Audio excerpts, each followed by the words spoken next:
ingin mempresentasikan hasil usus kami yang berjudul Tantangan, Dampak, dan Solusi Strategis Guru Sekolah Dasar di Abad ke-21. Sebelum kami memaparkan materi yang kami sampaikan, terlebih dahulu kami memperkenalkan diri kami masing-masing. Perkenalkan, nama saya Hoteli Sinaga dan rekan saya Diska Cibalus, saya Dita Saragi, saya Dislain, saya Rani Sinaga, saya Agus Sombi, saya Putri Sinaga. Demikianlah perkenalan singkat dari kami akan memulainya. Oke, baik teman-teman, materi yang pertama yang akan kami sampaikan mengenai latar belakang. Nah, teman-teman, kita ketahui ketika kita memasuki abad ke-21, dunia informasi mengalami perubahan yang sangat pesat dan sangat luas. Mengapa? Karena informasi, komunikasi di era digital sekarang ini sangat berpesat. Karena kita ketahui perkembangan teknologi informasi semakin maju dan mempengaruhi berbagai aspek kehidupan manusia. Nah, kemajuan teknologi, informasi dan komunikasi telah mengubah cara guru dalam menyampaikan sebuah materi di dalam pembelajaran. Nah, jadi proses pembelajaran pada tahap abad ke-21 ini menekankan dan berfokus pada siswa. Nah, jadi teman-teman, perlu kita ketahui latar belakang ini sangat perlu untuk kita dalami. Oke, baik teman-teman, materi pertama ini tentang tantangan informasi peran guru. Nah, teman-teman, transportasi ini menekankan dan berpusat pada murid, seperti sering dikatakan student center, agar lebih adaptif dengan tantangan zaman seperti perkembangan pemikiran kritis, inovatif, kreatif, dan kecakapan digital. Nah, guru dituntut untuk menjadi fasilitator, motivator, dan inovator yang mendukung perkembangan pembelajaran pada suatu kelas. Nah, jadi teman-teman, pada abad ke-21 ini, siswa tidak lagi menjadi satu-satunya sumber pengetahuan, karena pendidikan tidak dapat mengakses informasi sebagai sumber digital secara mandiri. Oke, seperti kita ketahui ya teman-teman, mereka tidak lagi menjadi satu-satunya sumber pengetahuan karena peserta didik itu dapat mengakses informasi dari berbagai sumber digital secara mandiri. Seperti yang kita ketahui ya teman-teman, kan pada zaman sekarang ini tidak lagi susah kita mendapatkan informasi. Contohnya kita dapat dari HP, gadget, dari radio, bahkan dari semua digital yang ada kita ketemui di dunia ini. Jadi teman-teman, mengetahui tentang informasi pada saat ini sangatlah memiliki perubahan yang sangat pesat dan sangat luas. Jadi kita dituntut untuk lebih bijaksana dalam membagi waktu kita dalam menggunakan informasi komunikasi dengan baik.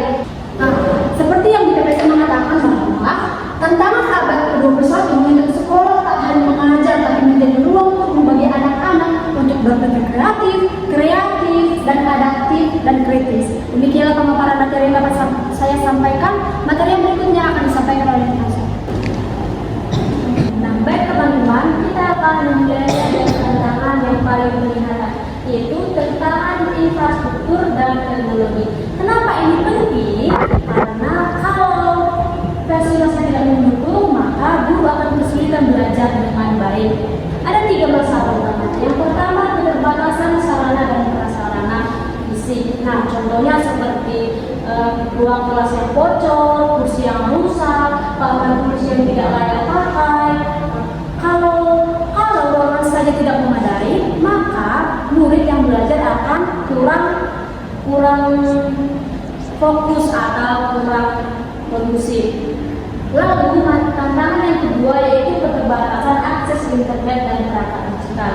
Nah, misalnya banyak sekolah di daerah terpencil yang mempunyai masalah jaringan. Misalnya kalau guru ingin membuat video pembelajaran, maka itu akan gangguan jaringan. Misalnya seperti kuotanya habis atau jaringan yang digunakan lemot, jadi guru tidak bisa menggunakan media pembelajaran yang kreatif. Lalu yang ketiga, minimnya fasilitas penunjang. Nah, misalnya itu tidak ada laboratorium, lalu perpustakaan atau alat peraga. Padahal anak SD kalau belajar itu lebih mudah kalau ada benda nyata yang bisa dilihat dan dipegang. Jadi intinya kalau infrastruktur tidak memadai, sekreatif apapun guru, maka hasilnya akan kurang maksimal. Ini masalah yang harus segera diatasi. Lalu tantangan kedua ini berasal dari gurunya sendiri, yaitu tentang soal kompetensi. Nah, teknologi berkembang sangat cepat, dulu guru cukup pakai kartu dan papan tulis saja. Sedangkan sekarang ada laptop, ada proyektor, ada internet, bahkan AI. Tapi tidak semua guru bisa mengikuti perubahan itu, terutama guru yang sudah mengajar dengan 6 tahun dan menggunakan cara yang lama. Akibatnya, banyak guru yang masih belum bisa menerapkan teknologi secara maksimal. Pembelajaran jadi kurang menarik. Anak zaman sekarang sudah terbiasa dengan gadget. Nah, kalau guru cuma ceramah terus, maka mereka cepat bosan. Selain itu, pelatihan untuk guru juga masih terbatas, biasanya hanya sekali atau 2 kali, lalu selesai. Guru bisa pelatihan yang terus-menerus. Lalu belum lagi profesi guru sendiri kurang diminati oleh lulusan terbaik karena gaji yang rendah dan beban kerja yang berat. Padahal kalau kita ingin maju ke pendidikan maju, kita butuh guru-guru yang berkualitas. Lalu tantangan berikutnya yaitu kurangnya pemahaman terhadap kurikulum merdeka. Nah, ini kurikulum merdeka ini sebenarnya sudah bagus karena lebih fleksibel. Di sini guru diberikan kebebasan untuk berkreasi. Guru tidak harus terpaku pada buku paket, bisa menyesuaikan dengan kondisi dan minat muridnya. Tapi masalahnya banyak guru yang sepenuhnya belum paham tentang kurikulum ini. Kurikulum ini masih baru dan sosialisasinya terbatas. Guru harus belajar dari nol, misalnya cara menyusun modul, kemudian cara belajar dengan cara baru, cara membuat proyek kelima. Nah, semua ini butuh waktu dan pendampingan. Guru juga bingung dengan sistem penilaian yang berbeda. Kalau dulu lebih ke angka dan ujian, sekarang lebih ke proses dan portofolio. Cara menilainya lebih rumit dan yang paling berat, guru tetap harus mengurus administrasi yang banyak. Jadi di situasi dituntut kreatif, di sisi lain kewalahan dengan dokumen. Kurikulum yang baik tidak akan berhasil kalau gurunya tidak siap. Jadi guru butuh pelatihan yang berkelanjutan dan dukungan yang serius. Demikian materi dari saya, akan dilanjutkan oleh teman saya. Oke, baiklah teman-teman, sekarang kita akan membahas tentang tantangan beban administratif dan manajemen waktu. Nah teman-teman, salah satu tantangan terbesar guru SD sekarang ini bukan hanya mengajar, tetapi juga urusan administrasi. Guru harus bikin laporan, modul, evaluasi, dan isi data. Semua itu memakan waktu. Nah akibatnya, guru jadi kelelahan dan tidak punya waktu untuk belajar hal baru atau mencoba metode mengajar yang lebih seru. Padahal waktu itu sangat berharga untuk mengembangkan diri. Nah jadi beban administrasi ini benar-benar jadi penghalang utama bagi guru untuk jadi lebih profesional dan kreatif di abad 21. Oke, tantangan yang berikutnya itu ada tantangan literasi digital dan integrasi teknologi. Nah di era sekarang teknologi itu udah jadi kebutuhan pokok dalam pendidikan.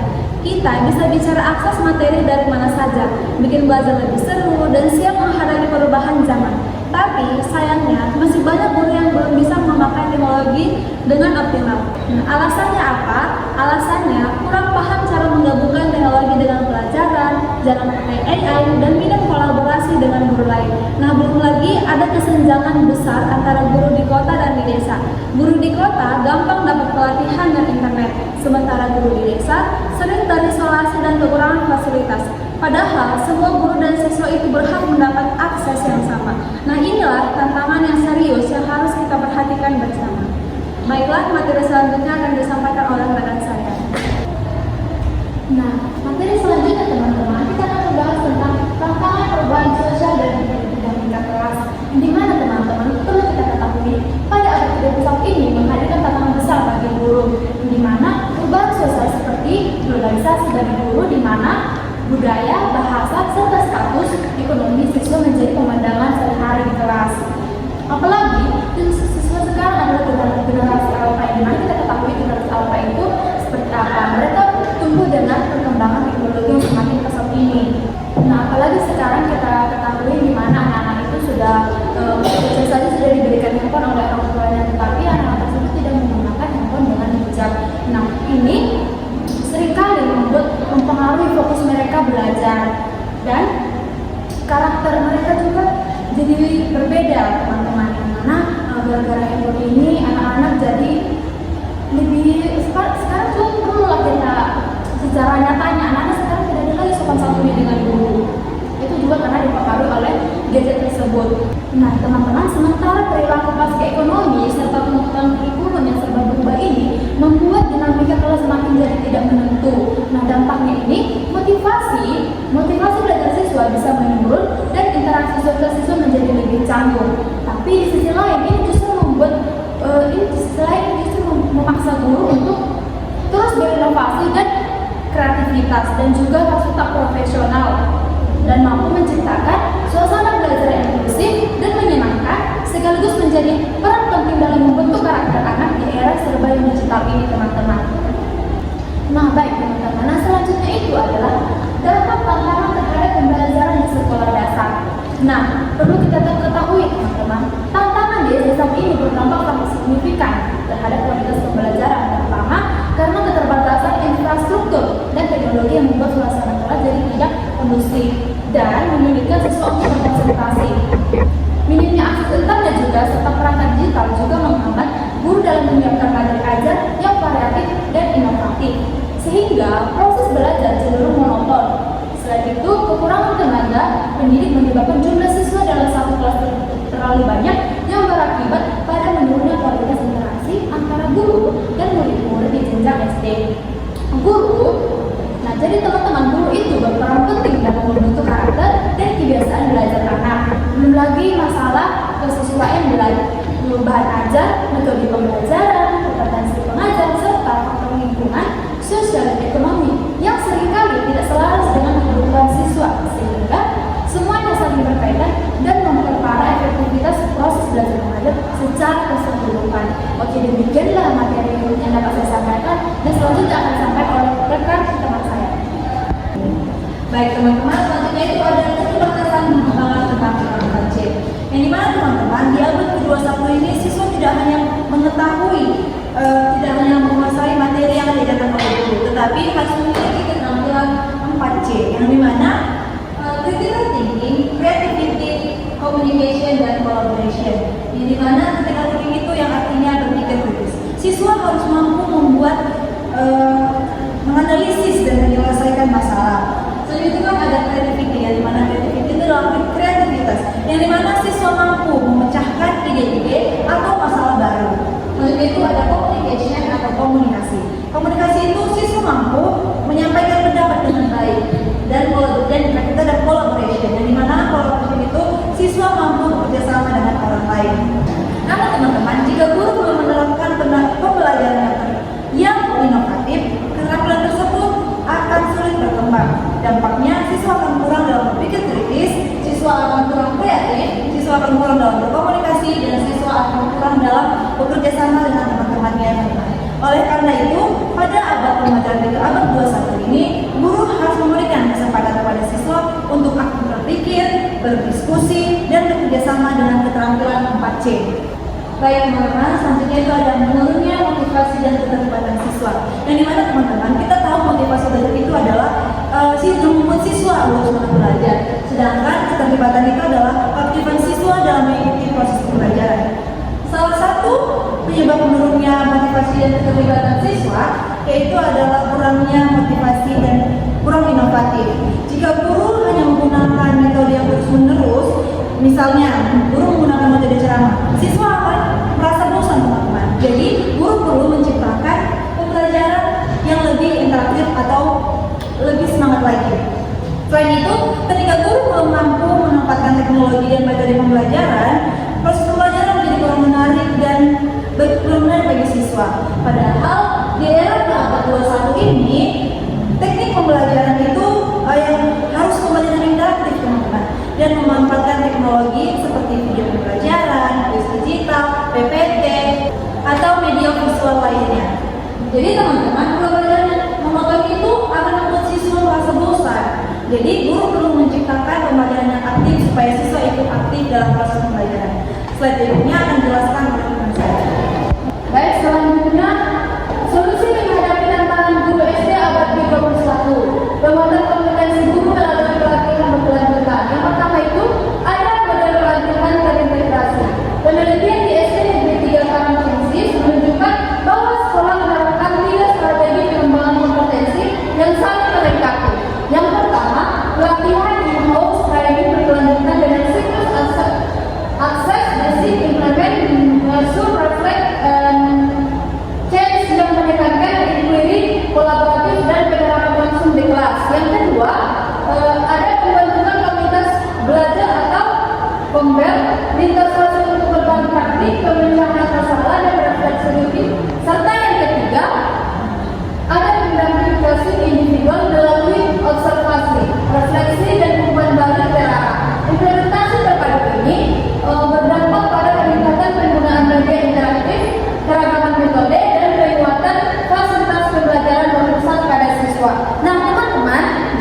Karangcengis, mereka bikin pelantikan yang gak cuma sekali beres, tetapi pakai 3 strategis. Yang pertama itu ada in-house training yang terus menerus dan langsung dipraktikkan di kelas. Yang kedua, bikin komunitas belajar atau kombel.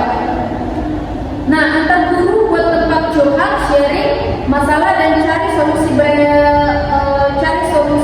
bareng-bareng. Yang ketiga itu ada tesis atau pendamping personal buat masing-masing guru. Efeknya apa?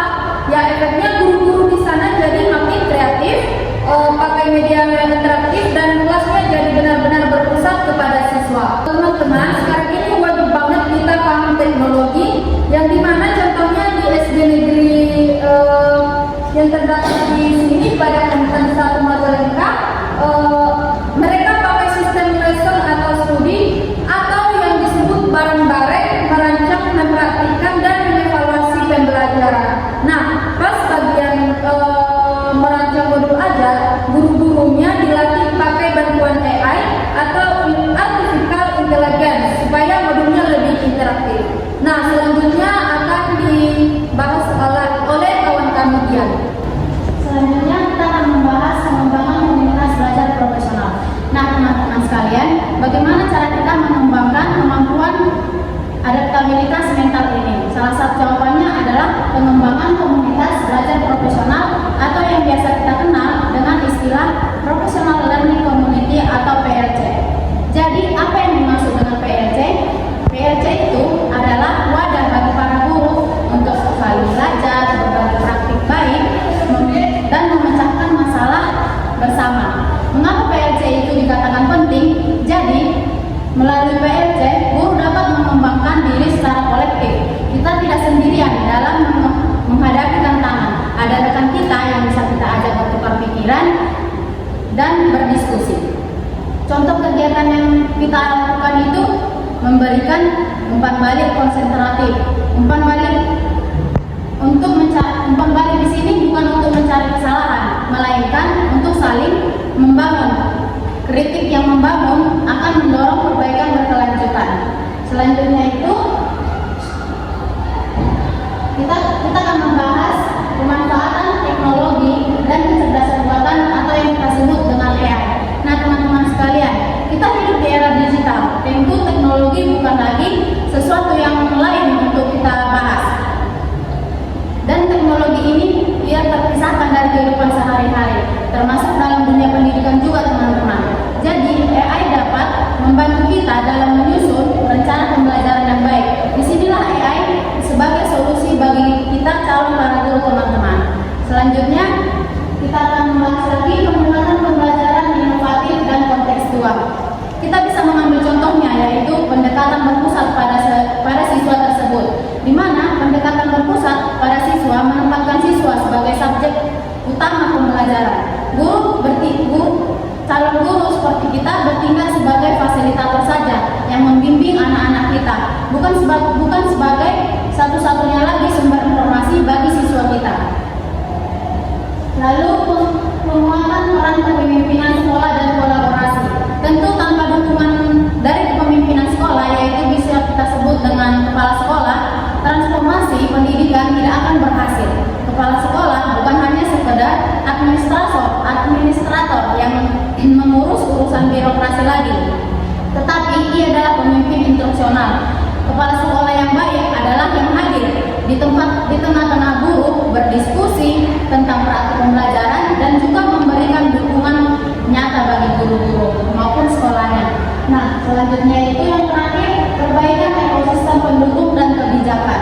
Teman-teman sekalian, sehebat apapun guru, sebaik apapun pendekatan yang digunakan, semuanya tidak akan optimal dan ekosistemnya pendukung yang memadainya tidak akan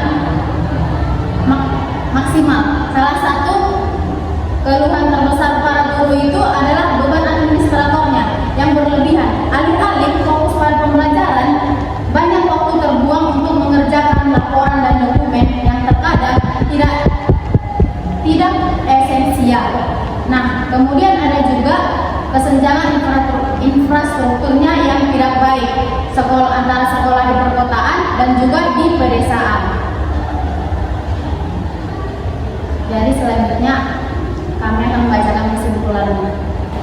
Baik teman-teman, kesimpulan dari materi kami yaitu berdasarkan pembahasan dapat disimpulkan bahwa sekolah dasar pada abad ke-21 menghadapi tantangan multidimensional yang kompleks, meliputi tuntutan transformasi peran dari pengajar tradisional menjadi fasilitator yang adaptif dan inovatif, keterbatasan infrastruktur dan teknologi, kesenjangan kompetensi serta kesiapan guru dalam mengimplementasikan kurikulum mereka, beban administrasi yang tinggi, serta perubahan sosial dan perilaku siswa yang mempengaruhi dinamika kelas.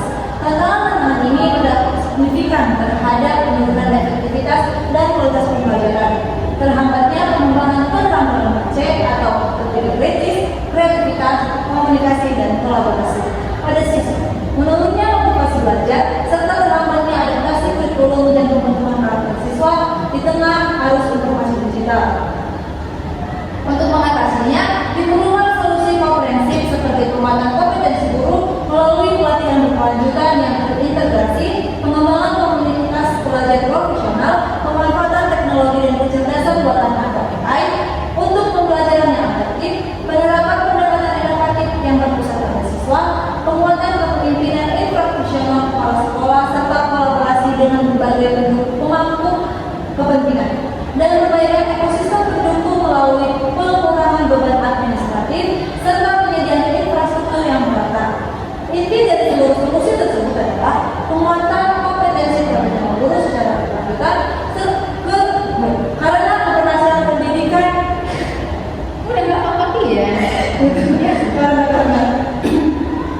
karena keberhasilan pendidikan tidak semata-mata ditentukan oleh fasilitas melainkan oleh komitmen untuk terus merawat jiwa pelajar, para guru melalui pembinaan yang konsisten dan berkesinambungan. Baik, Bapak dosen dan teman-teman semuanya, demikianlah pemaparan materi yang dapat kami sampaikan. Kami minta maaf apabila kami mempunyai tutur kata yang salah dalam penyampaian materi, karena kami juga masih dalam proses pembelajaran. Guru Miriam, Guru Cendrawasih, cukup sekian dan terima kasih.